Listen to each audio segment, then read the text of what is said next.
Rani, I have one last question. Okay, I'm ready. In your opinion, what does it mean to be a good family constellations facilitator? Mm-hmm.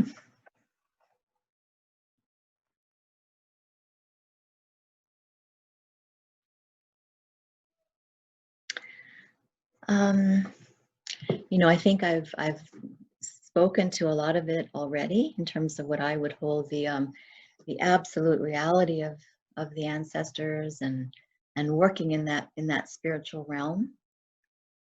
I think another element, which from my experience, from my work with hospice, with death and dying, is it's just that acknowledgement. Is some peace with death, and that simply knowing that death and life is just part of the continuum. There's something for me personally. This is something I heard years ago from Stefan Hausner, that when he feels stuck in a constellation somewhere, he will just imagine death behind him and lean, and lean into that. When I first heard it years ago, I was like, "Ooh, that's a big one."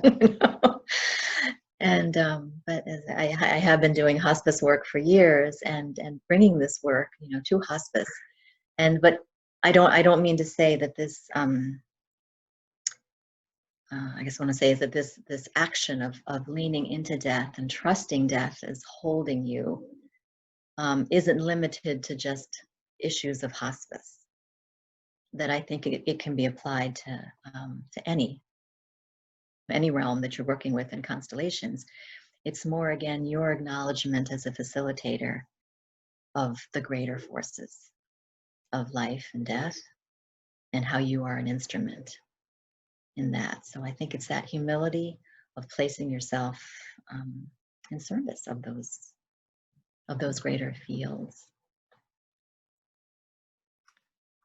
Thank you so much for your time, Rani. That was a deeply healing conversation for me.